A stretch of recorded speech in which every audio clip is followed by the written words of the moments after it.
Hello again, Guardians, and welcome back to Drolok's Library.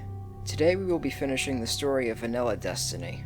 The last part ended with the Guardian visiting the Speaker, so we shall pick up right where we left off. After meeting with the Speaker, the Guardian would make multiple excursions into the Cosmodrome, leading to both the discovery of the Hive on Earth and the Warmind. The Hive are a race who once made a pact with creatures of the darkness called the Worm Gods, and it was in this pact that they gained paracausal power.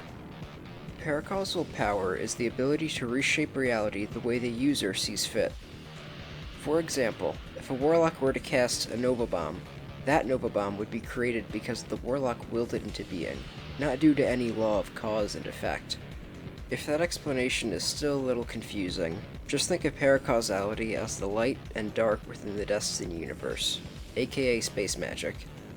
While the Hive wield great power, it comes at a great cost. If the Hive wish to continue living, then they must continue to kill to grow stronger.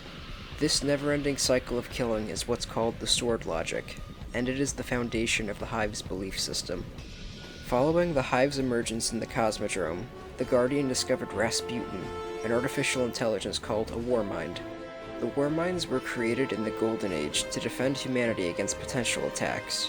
It is believed that Rasputin is the last Warmind, and it is also said that Rasputin faced the darkness during the collapse and survived, though it is now severely weakened.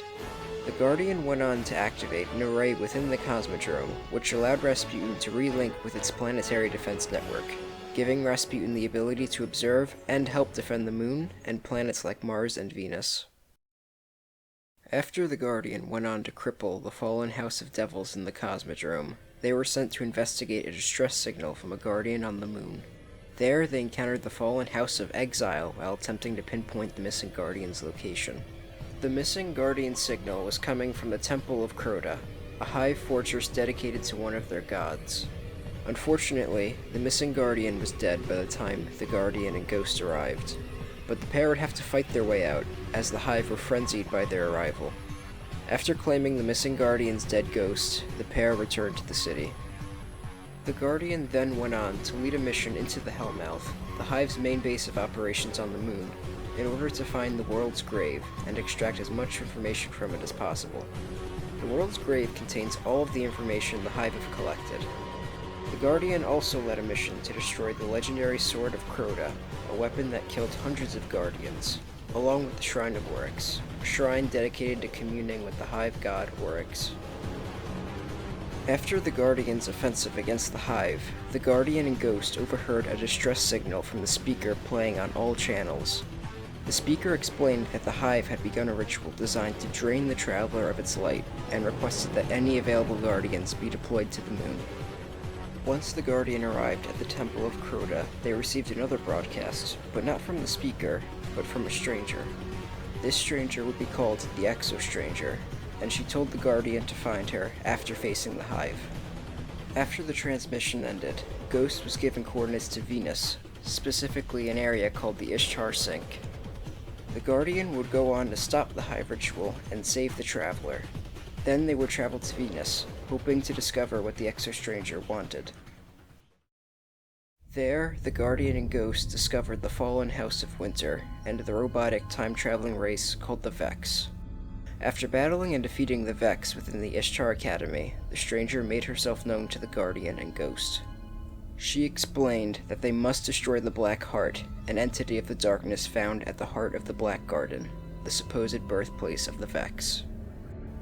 Ghost did not know the location of the Black Garden, so he suggested that they should seek out the Awoken in the Reef, a debris field within the asteroid belt ruled by Queen Mara Sov, and said they would know.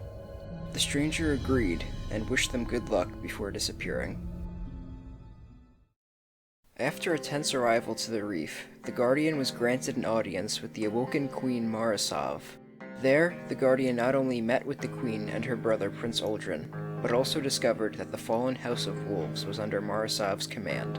The Guardian was told that to find the Black Garden, an eye of a Vex Gate Lord, a powerful Vex unit, was needed. To find a Vex Gate Lord, the Guardian would have to return to Venus, and so they did. Upon returning to Venus, the pair discovered both the location of and how to summon a Vex Gatelord, and thus Zydron the Gatelord was slain, and its eye retrieved. After retrieving Zydron's eye and weakening the fallen House of Winter, the Guardian and Ghost returned to the Reef, and much to both of the Sov's surprise, they came with the Gatelord's eye. Prince Aldrin gave the Guardian the coordinates to the exclusion zone found on Mars, and mockingly wished the pair good luck. Mars Sov declared that if she ever needed a Guardian's assistance, she would call on the Guardian, and expect them to answer. Now on Mars, the Guardian knew the location of the portal to the Black Garden, and began their journey to it. Unfortunately for the pair, they encountered the Cabal, a militaristic collective of races, and they were already beginning to study the portal to the Black Garden. With this information, the Guardian knew they had to sink the Gatelord's eye up to a Vex spire the Cabal were studying, and after doing so, they were able to enter the Black Garden. While on Mars, the Guardian also rediscovered the buried Golden Age city of Freehold. Now with the ability to enter the Black Garden, the Guardian and Ghost entered and fought past waves of Vex in order to reach the Black Heart. Once there, the Black Heart used its power to bring 3 giant statues of Vex to life, of which it expended all of its power, and was thus killed by the Guardian, weakening the darkness and tipping the scale of power in the Traveler's favor. Once back in the tower, the stranger met with the Guardian in private while the majority of Guardians were in the courtyard listening to the speaker's speech.